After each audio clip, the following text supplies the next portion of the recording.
ತೊಡಗಿಕೊಂಡಿದ್ದಾರೆ. ಸೊ ಹಾಗಾಗಿ ಏನಾಗುತ್ತೆ ಅನ್ನೋವಂಥದ್ದು ಒಂದು ಕಡೆ ಕುತೂಹಲ ಕೂಡ ಕೆರಳಿಸ್ತಾ ಇದೆ. ಕರ್ನಾಟಕ ಬಂದ್ಗೆ ಯಾವ ರೀತಿಯಾದಂತಹ ಬೆಂಬಲ ವ್ಯಕ್ತವಾಗ್ತಾ ಇದೆ ಅನ್ನೋದನ್ನ ನಿಮಗೆ ಡೀಟೇಲ್ಸ್ ಕೊಡುವಂತಹ ಕೆಲಸವನ್ನ ಗ್ಯಾರಂಟಿ ನ್ಯೂಸ್ ಮಾಡ್ತಾ ಇದೆ. ಯಾಕಂತಂದ್ರೆ ಕರ್ನಾಟಕ ಬಂದ್ಗೆ ಕರೆ ಕೊಟ್ಟಿರುವಂಥದ್ದು. ಸೊ ಹಾಗಾಗಿ ಅಲ್ಲಲ್ಲಿ ಕೆಲವೊಂದು ಜಿಲ್ಲೆಗಳಲ್ಲಿ ಮಾತ್ರ ಈ ಬಂದ್ಗೆ ನಾವು ಬಂದ್ಗೆ ಬೆಂಬಲವನ್ನ ಕೊಡ್ತೀವಿ ಅಂತ ಹೇಳಿದ್ರು. ಸೊ ಅದರಂತೆಯೇ ಬೆಂಬಲ ಕೆಲವರು ಕೊಡ್ತಾ ಇದ್ದಾರೆ, ಕೆಲವರು ಕೊಡ್ತಾ ಇಲ್ಲ. ನೋಡಿ, ದೃಶ್ಯದಲ್ಲೂ ಕೂಡ ಗಮನಿಸ್ತಾ ಇದ್ದೀವಿ, ಜನರು ಅವರವ್ರ ಪಾಡಿಗೆ ಎಂದಿನಂತೆ ಹೂ ಮಾರ್ಕೆಟ್ ಕೂಡ ಓಪನ್ ಆಗಿದೆ. ಹೂ ವ್ಯಾಪಾರಿಗಳು ಕೂಡ ಓಪನ್ ಮಾಡಿಕೊಂಡು ಅಂಗಡಿ ಮುಂಗಟ್ಟುಗಳನ್ನು ಓಪನ್ ಮಾಡಿಕೊಂಡು ತಮ್ಮ ಕೆಲಸದಲ್ಲಿ ಬ್ಯುಸಿ ಆಗಿದ್ದಾರೆ. ಮತ್ತಷ್ಟು ಡೀಟೇಲ್ಸ್ ನೀಡ್ತಾ ಹೋಗ್ತಾರೆ ನನ್ನ ಕಲೀಗ್ ರಾಜಶೇಖರ್ ಫೋನು ಸಂಪರ್ಕದಲ್ಲಿದ್ದಾರೆ. ಏನು ರಾಜಶೇಖರ್, ಚಿತ್ರದುರ್ಗದಲ್ಲಿ ಯಾವ ರೀತಿಯಾಗಿ ಈ ಒಂದು ಬೆಂಬಲ ಇದೆ ಬಂದ್ಗೆ? ಬಂದ್ ಆಗುತ್ತಾ ಅಥವಾ ಬರೀ ಪ್ರತಿಭಟನೆಗಷ್ಟೇ ಮೀಸಲಾಗುತ್ತಾ ಏನು ಅನ್ನುವಂತಹ ಪ್ರಶ್ನೆಗಳು ಕೂಡ ಇಲ್ಲಿ ಉದ್ಭವ ಆಗ್ತಾ ಇದೆ.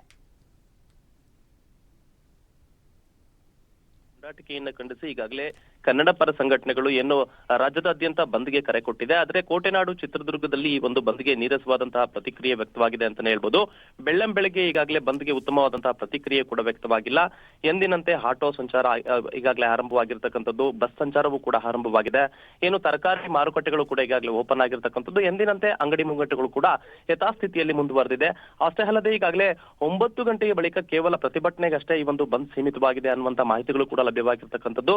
ಕರ್ನಾಟಕ ವಿಜಯ ಸೇನೆ, ಕರ್ನಾಟಕ ರಕ್ಷಣಾ ವೇದಿಕೆ ಶಿವರಾಮೇಗೌಡರ ಬಣ ಹಾಗೂ ಕರ್ನಾಟಕ ಯುವ ರಕ್ಷಣಾ ವೇದಿಕೆಯ ಸಂಘಟನೆಗಳು ಪ್ರತಿಭಟನೆ ಮಾಡುವಂತಹ ಸಾಧ್ಯತೆಯೂ ಕೂಡ ಇದೆ. ಅಷ್ಟೇ ಅಲ್ಲದೆ ಈಗಾಗಲೇ ಈ ಒಂದು ಬಂದ್ಗೆ ಬೀದಿ ಬರಿ ವ್ಯಾಪಾರಸ್ಥರಾಗಿರ್ಬೋದು, ಖಾಸಗಿ ಬಸ್ ಮಾಲೀಕರಾಗಿರ್ಬೋದು, ಆಟೋ ಚಾಲಕರ ಸಂಘಟನೆಗಳಾಗಿರ್ಬೋದು, ಯಾವುದೂ ಕೂಡ ಬಂದ್ಗೆ ಈಗಾಗಲೇ ಒಂದು ಬೆಂಬಲವನ್ನ ಸೂಚಿಸಿಲ್ಲ. ಈ ಹಿನ್ನೆಲೆಯಲ್ಲಿ ಈ ಒಂದು ಆಸ್ಪತ್ರೆಗಳು, ಮೆಡಿಕಲ್ ಶಾಪ್ಗಳು, ಈಗಾಗಲೇ ಶಾಲಾ ಕಾಲೇಜುಗಳು ಕೂಡ ಎಂದಂತೆ ಆರಂಭವಾಗುವಂತಹ ಸಾಧ್ಯತೆ ಇರೋದ್ರಿಂದಾಗಿ ಕೋಟೆನಾಡು ಚಿತ್ರದುರ್ಗದಲ್ಲಿ ಈ ಒಂದು ಕರ್ನಾಟಕ ಬಂದ್ಗೆ ನೀರಸ ಪ್ರತಿಕ್ರಿಯೆ ವ್ಯಕ್ತವಾಗಿದೆ ಅಂತ ಹೇಳ್ಬೋದು. ರಮ್ಯಾ, ಓಕೆ ರಾಜಶೇಖರ್, ಜನರಿಗೆ ಇವತ್ತು ಬಂದಿರೋದ್ರ ಬಗ್ಗೆ ಅರಿವಿದ್ಯಾ, ಗೊತ್ತಿದ್ಯಾ? ಜನಸಾಮಾನ್ಯರು ಏನ್ ಹೇಳ್ತಾ ಇದ್ದಾರೆ, ಅಲ್ಲಿನ ಜನರು ಏನ್ ಹೇಳ್ತಾ ಇದ್ದಾರೆ ಅಂತ? ಇವತ್ತಿನ ಬಂದ್ ಏನು ಈಗಾಗಲೇ ದೊಡ್ಡ ಮಟ್ಟದಲ್ಲಿ ಚಿತ್ರದುರ್ಗದಲ್ಲಿ ಆಗುತ್ತೆ ಅನ್ನುವಂತ ಮಾಹಿತಿಗಳು ಕೂಡ ಸಾರ್ವಜನಿಕ ವಲಯದಲ್ಲಿ ಓಡಾಡ್ತಾ ಇತ್ತು. ಅಷ್ಟೇ ಅಲ್ಲದೆ ಇವತ್ತು ಬಸ್ ಇರುತ್ತಾ ಇಲ್ಲ ಅನ್ನುವಂತ ಒಂದು ಆತಂಕದಲ್ಲೂ ಕೂಡ ಜನ ಇದ್ರು.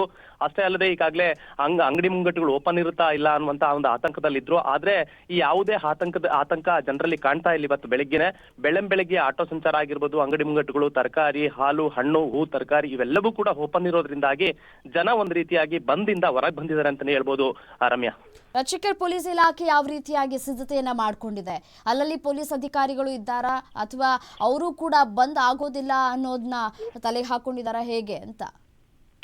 ಪ್ರಮುಖವಾಗಿ ಬೆಳ್ಳಂಬೆಳಗ್ಗೆ ಸುಮಾರು 5 ಗಂಟೆಯಿಂದಲೇ ಈಗಾಗಲೇ ವ್ಯಾಪಕ ಪೊಲೀಸ್ ಬಂದೋಬಸ್ತನ್ನ ಪೊಲೀಸ್ ಇಲಾಖೆ ವಹಿಸಿರುವಂತದ್ದು. ಏನು ಚಿತ್ರದುರ್ಗದ ಗಾಂಧಿ ವೃತ್ತ ಇರ್ಬೋದು, ಒಬ್ಬ ವೃತ್ತ ಇರ್ಬೋದು, ಈ ಹಲವು ಪ್ರಮುಖ ಏನು ವೃತ್ತಗಳಲ್ಲಿ ಈಗಾಗಲೇ ಬಿಗಿ ಪೊಲೀಸ್ ಭದ್ರತೆಯನ್ನು ವಹಿಸಿರ್ತಕ್ಕಂಥದ್ದು.